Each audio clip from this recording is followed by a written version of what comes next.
The Middle East, a region synonymous with volatility, is once again teetering on the brink. On March 17, 2025, a series of Israeli missile strikes ripped through the night, targeting locations in Gaza, Lebanon, and Syria.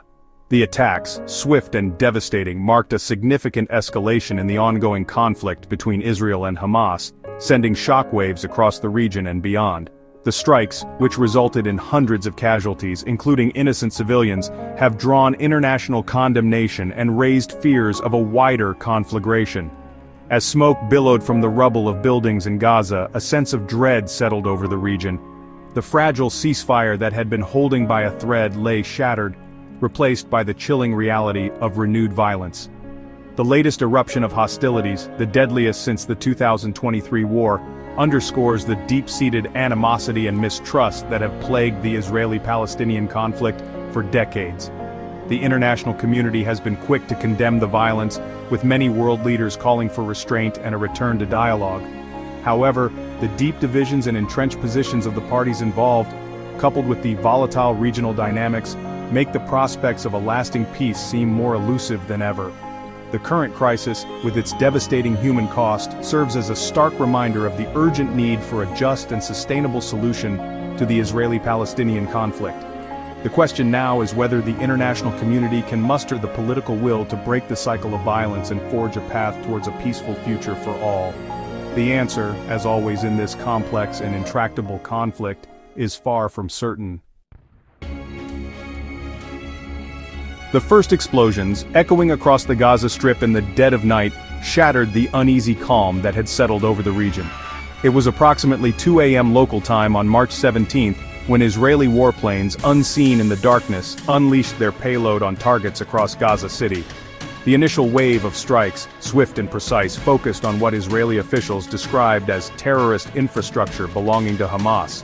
As dawn broke, the true extent of the devastation became horrifyingly clear. Buildings lay in ruins, reduced to piles of twisted metal and concrete. Hospitals, already overwhelmed by the casualties of the ongoing blockade, struggled to cope with the influx of wounded. The air, thick with smoke and the stench of explosives, carried the cries of the injured and the lamentations of those who had lost loved ones. The strikes continued throughout the day, extending beyond Gaza to targets in Lebanon and Syria. Israeli officials justified the expanded scope of the operation, stating that the targets were linked to Hezbollah, the Iran-backed militant group that operates in both countries. The attacks, coordinated and calculated, sent a clear message. Israel would not hesitate to use its military might to defend its interests, even if it meant risking a wider regional conflict. The strikes marked a dramatic escalation in the conflict, pushing the region closer to the precipice of all-out war. As the dust settled, the world watched with bated breath, uncertain of what the coming days and weeks would bring. At the heart of the latest eruption of violence lies the unresolved issue of Israeli hostages held by Hamas in Gaza. The capture of these civilians during the October 2023 conflict has been a festering wound on the Israeli psyche, fueling public anger and putting immense pressure on Prime Minister Netanyahu to secure their release.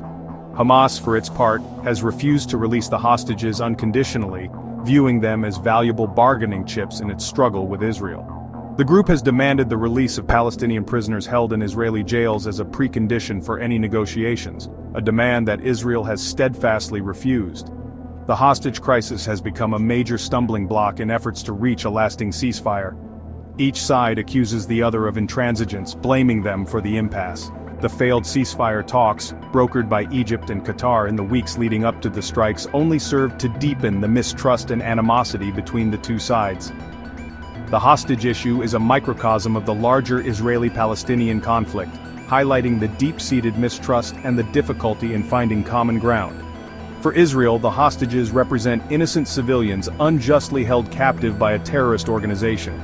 For Hamas, they are leverage, a way to pressure Israel and highlight the plight of Palestinians imprisoned by Israel.